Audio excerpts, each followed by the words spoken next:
霍爾木茲海峽咧係再度緊張，伊朗方面咧表示通航量咧係跌到去零嘅，布倫特原油期貨價格咧係突破每桶$90啊，而石腦油咧即係我哋俗稱嘅輕油或者白電油啦，就短缺加劇。日本同韓國嘅企業咧係被逼咧要喺全球咧揾啲替代能源嘅，而擁有亞洲最大石化產能嘅中國咧，就維持住呢個產業鏈穩定。咁有日本媒體就指出咧，呢個都凸顯到咧東亞石油化工產業嘅競爭力差異㗎。根據日本經濟新聞喺20號嘅報導啦，受住霍爾木茲海峽再度封鎖嘅影響咧，去到7月16號咧，石腦油嘅現貨價格咧係去到每噸$836嘅，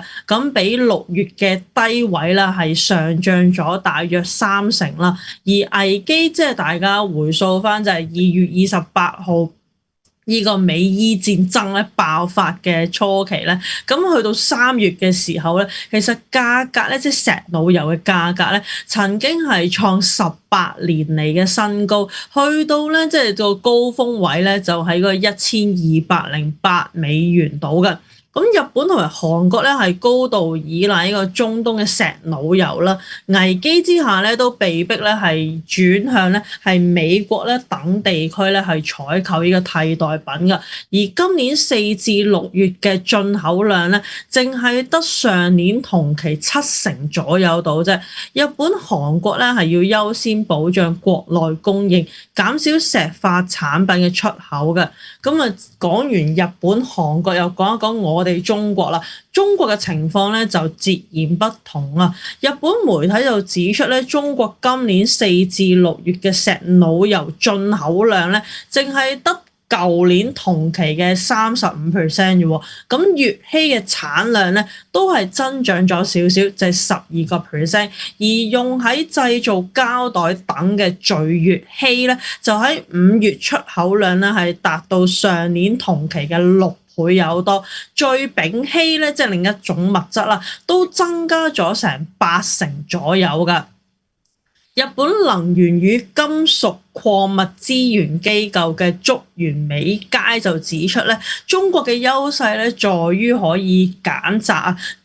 呢個咧中東石腦油以外嘅原料。除咗石腦油之外，中國有啲咩選擇咧？就係包括有呢個天然氣提取嘅乙烷啦。咁就算喺中東危機期間咧，乙烷嘅裂解裝置維持滿負荷轉運㗎，而石腦油開工率咧係淨係跌咗10至到15%。咁中國咧係咧即係針對呢一個替代品，即係冇石腦油啊嘛，轉去咧就係由呢個天然氣提取嘅乙烷。咁點樣去提取呢個乙烷咧？就係由呢個源頭開採啦、技術啦、運輸等方面咧，中國係推動呢個乙烷資源嘅自主可控㗎。咁另外咧，講完乙烷咧，亦都講一講咧，原來中國嘅龐大煉油體系咧，都有咧幫到中國手咧，係喺今次呢一個咧，即係咧能源危機下面咧，係提供咗一個堅實嘅保障㗎。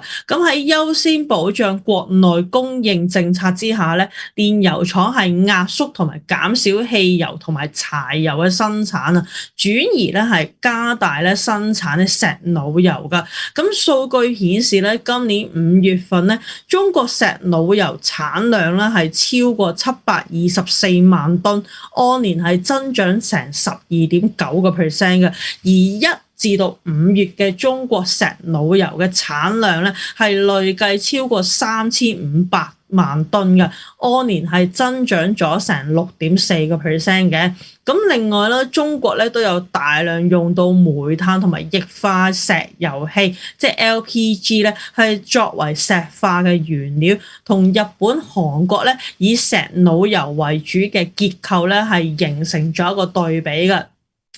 咁加上中國嘅靈活原料選擇啦，直接轉化成一個成本嘅競爭力啊！咁就算石腦油價格高漲咧，中國企業咧都因為咧有其他嘅替代嘅選擇咧，而有效咧抑制到個成本嘅上升嘅。咁另外咧都講講咧日本、韓國咧而家咧所面臨住嘅一個困境啊，就係源於咧即係日本、韓國嘅廠商咧係焗住要採購呢一個咧高價嘅石腦油，咁佢哋主要咧都即係而家冇中東啦，咁啊焗住要揾美國以外地區嘅一啲美國或者其他地區嘅一啲石腦油嘅產品啦，咁啊所以咧焗住咧，咁你買得起咁啊有成本嘅問題噶嘛，咁亦都會提高自己咧本身個產品嘅價格。咁有日本商社嘅人士就好擔心啊，就話咧低成本嘅中國產品咧流入咗亞洲市場，將會對日本嘅產品價格咧係造成下行嘅壓力㗎。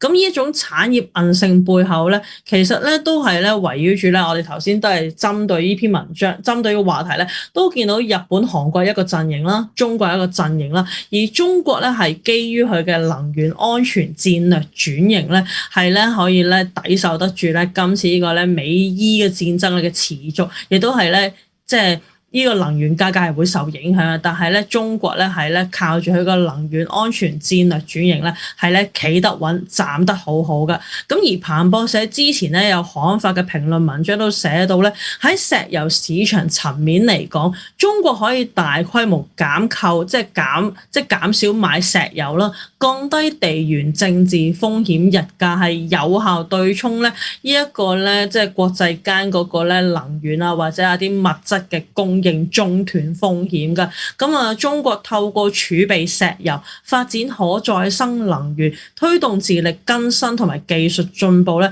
係減少咗中國對外國原料嘅依賴㗎。好，下一個話題咧就講一講咧，印度學生咧係咧放棄咗美國夢啊，轉咗去邊咧？轉咗去歐洲嗰度咧去留學。咁我哋睇一睇咧當中嘅原因係點解㗎？咁隨住美國收緊移民規定，加埋呢個印度同歐盟嘅貿易協定，為人員流動咧係提供咗便利啦。越嚟越多嘅印度後生仔咧係放棄咗追求咧所謂嘅美國夢啊，轉咗去邊？轉咗去歐洲留學㗎。咁路透社引述好多名學生同埋教育顧問嘅講法咧，佢就咧。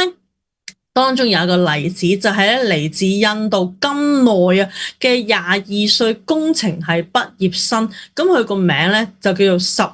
尼海灘咧，咁佢就決定咧係打破咧赴美深造嘅家族傳統啊，咁啊轉去邊咧？即係咧，因為可能屋企人咧多數咧都係去開美國嘅，咁但係咧佢呢個十尼海灘咧，佢就揀咗佢咧就轉去做德國嗰度咧就攻讀自己一個碩士嘅學位㗎。咁十尼海灘佢就指出咧，去德國留學嘅費用咧遠比美國或者加拿大咧係低嘅，而且佢認為咧德國大學同埋工業界嘅聯繫咧非常之緊密啊。咁佢話咧世界咧都變得咧越嚟越多極化。咁過去大家可能談論啊或者個視線範圍咧，好似成個地球咧淨係得美國呢一笪地方嘅啫。咁啊，教育諮詢公司叫 KC Overseas 咧，佢就表示咧，歐洲嘅學費咧通常咧都比美國咧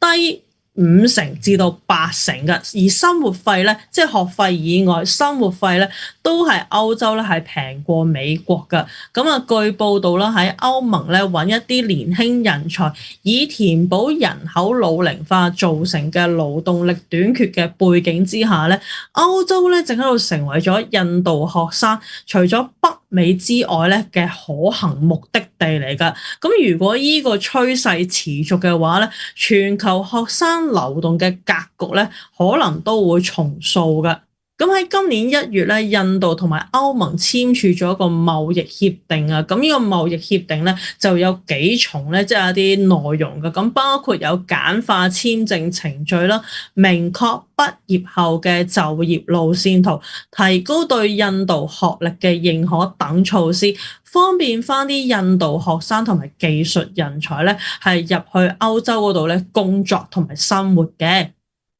咁啊，你有你呢個歐盟同埋印度簽署呢個貿易協定啦，但係另一邊廂咧，美國咧就反而係進一步咧收緊翻自己嗰個移民政策啊，咁包括有縮短外國學生嘅簽證有效期啦，而美國、澳洲同埋英國等主要留學目的地嘅教育費用咧都越嚟越高啊，從而咧都降低咗咧印度人咧對呢啲咧即係熱門嘅留學國家嘅吸引力㗎。咁啊有一間咧就係教育諮詢機構叫做歐洲留學中心咧，佢就表示啊，印度同埋歐洲達成咗貿易協定之後咧，印度人咧原來咧關於呢個去歐洲留學嗰個查詢咧係增加咗成25%至到30%嘅。咁中心主任潘迪安就形容咧，對嗰啲咧因為其他即係一啲熱門嘅留學地區嘅費用上漲，再加上簽證政策收緊而卻步嘅印度家庭嚟講咧，歐洲咧就成為咗咧佢哋咧就係咧炙手可熱嘅目的地嚟嘅。咁留學平台 Leap 咧都預計咧未來3至5年咧去歐盟、歐洲地區留學嘅同埋工作嘅印度公民咧，就將會激增咧60%至到70%嘅。而政府嘅數據都顯示咧，目前咧有超過12.1萬名印度公民咧係喺印度咧係求學中嘅人數咧，雖然咧淨係得咧而家美國嘅一半左右，但喺度咧穩步增加。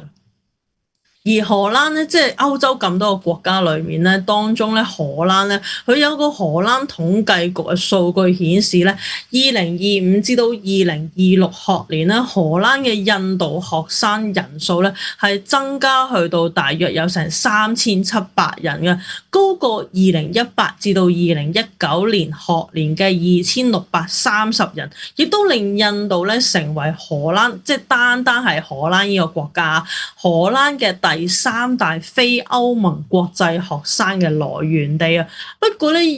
係講還講就係咧，印度雖然同歐盟咧係簽咗一啲咧貿易協定啦，再加上咧都睇到個趨勢咧，就係越嚟越多印度公民咧係會咧可能係未來3至5年裏面咧係會有機會咧係去呢個歐洲國家度咧就留學㗎。咁個數量都唔少嘅，都係會激增去到60%至到70%嘅。但係咧，始終咧就係有一個咧比較咧先決啲或者現實啲嘅條件啊，就係咧印度學生對歐洲嘅興趣可唔可以轉化為持續嘅入學數字咧，就取決於呢一個今年1月印度同歐盟所簽嘅貿易協定咧係咪可以順利執行㗎？咁有一啲去歐洲留學嘅印度學生發現咧，咁佢哋面對住咧一啲比較現實啲嘅歐洲問題，咁包括有呢個語言障礙啦。咁因為始終歐洲唔係淨係純粹係講英文咧就可以咧，即係咧過到生活嘅一個地方嚟噶嘛。再加上咧阿姆斯特丹等大城市嘅住屋短缺問題啦，同埋最令到學生咧最卻步或者最恐懼咧，就係咧當地嘅就業競爭激烈等等嘅挑戰。咁另外咧都有啲嘅部分印度學生咧都坦言咧，其實歐洲咧嘅極右翼政黨崛起啦，再加上咧部分一啲歐洲嘅地區咧，對外國人嘅態度係日益強硬等情況咧，係感到擔憂嘅。咁其實睇翻呢個話題咧，Noel我咧都記得咧，舊年咧同屋企人咧去呢一個咧，尤其去德國慕尼黑嗰陣時咧，即係去旅行嘅時候咧，都見到一個即係可能我都即係發現到一啲即係可能印度學生喺嗰度都感受到嘅一個現象啊，咁源於係咧，我嗰陣時就去到慕尼黑咧，係諗住咧就參觀呢一個嘅 BMW 嘅博物館啦，咁啊都係睇一睇佢啲輝煌嘅汽車嘅即係製造史啊嘛。但係喺我同我屋企人咧諗住去 BMW 博物館之前咧，我哋會途經一個公園或者係一啲相關嘅街道咧。咁尤其咧，即係呢個情況係我喺柏林咧係我冇見過，反而喺慕尼黑，即係始終我後嚟都有同一啲慕尼黑生活過嘅一啲華人咧都有即係傾過偈啦。咁佢哋話咧慕尼黑咧比起柏林嚟講，即係柏林係德國嘅首都啦，咁但係慕尼黑咧就始終咧係咧靠近咧，即係去靠近瑞士啊等等嘅國家咧，咁即係咧比較咧富庶啲，同埋咧當地嘅華人咧都有當地華人朋友咧都有同我講過話啊，慕尼黑嗰個即係就業機會咧係會多過柏林呢個首都多一啲，咁同埋喺嗰個收入方面咧都係一個比較富庶啲，即係又揾得錢多啦，跟住人咧又近瑞士啦，咁總之係機會咧係會多過柏林。而我喺公園嗰度咧，見到或者係一啲普通嘅街道咧，都有見到咧，即係比柏林咧有啲異象咧，就係咧喺嗰度嘅公園咧，我就會發現到咧，咦？點解零零舍舍會有一啲海報咧？咁係有齊晒英文、德文啦，咁啊個英文個標示咧係非常之明顯，亦都用得啲比較即係比較通俗嘅字眼，即係比較容易啲 get 到明到嘅一啲英文字眼。佢就話千祈咧，即係咧呼籲一啲人咧，就千祈咧就唔好喺個公園啊，或者喺個街道上咧係進行呢一啲咧，即係咧兜售自己啊，或者咧係咧，即係咧就係想即係好似企街啊。即係叫大家咧就唔好咧，就係進行一啲賣淫嘅活動啊！即係千祈唔好即係自己 sell 自己，就係即係話喂，你會唔會想要有啲性行為啊、啲性交易啊嗰啲？咁係好明顯，所有即係慕尼黑，我差唔多。即係我譬如我驟眼見到，即係比起嗰啲唔好吐痰啊，唔好隨便餵著啊，呢一啲咧話咧唔好隨便咧，即係一啲即係企街啊，關於賣淫方面嗰啲海報咧係好明顯嘅。咁啊令到我咧都係咧後嚟都有諗翻起咧，我喺當地一啲華人朋友嘅交流裡面咧，我都諗翻起即係一方面可能你都係一個靠近瑞士或者其他國家嘅一個大城市，即係可能係一啲發展機會都比較多，但係始終就係。如果係好似頭先呢個話題裏面所講啊，有呢個城市住屋短缺嘅問題，因為原來當地嗰個咧，即係雖然話德國喺控制租金方面咧，都係有佢即係有一個即係幾好嘅表現啦，即係控制嗰個樓價咧係比起其他歐洲國家係好嘅。咁但係咧，我聽當地朋友講咧，佢哋話咧當地咧即係咧，譬如扣完稅之後咧，其實呢個租金咧其實都佔咗佢哋個收入嗰度咧，都係好一個好大嘅份額嚟嘅，即係可能都佔咗成3-4成嘅一個支出嚟嘅。咁啊，亦都係即係喺呢一個又加上就業競爭激烈啦。咁啊喺呢個情況之下，究竟即係都令到佢好多人咧都可能咧係瀕臨一個邊緣嘅一個問題啦，被邊緣化。咁然後可能就出現翻我公園所見到，可能就話唔好係即係兜搭人啊，唔好係即係做一啲不法嘅行為，包括一啲即係兜售自己，即係即係一啲妓女啊，或者係一啲賣淫嘅行為啊。咁其實都係可以衍生出咧，都可以見到其實當地即係無論係印度人又好，或者歐洲自己即係本土國民都好，都可能喺面臨住生計上面咧，都係一個好大嘅問題㗎。咁啊，亦都即係我諗呢個情況就即係我純粹係以分享我喺德國嘅呢個慕尼黑嘅所見嘅所聞啦。咁但係咧，我相信其他國家即係其他歐洲國家都可能咧都有相關嘅問題嘅。咁啊，視乎咧即係要呼應翻呢一個嘅話題裏面咧，就講呢個印度嘛。咁啊，印度學生究竟會唔會真係放棄咗美國夢啦，轉咗去歐洲去留學或者工作之後，究竟幾多印度學生真係留得低，或者係即係可以長期留得低喺歐洲嗰度咧就做嘢咧？咁都係一個未知之數。但我相信咧，都真係呢一個都唔係單純係美國定係歐洲嘅問題，反而係一個全球性嘅問題嚟嘅。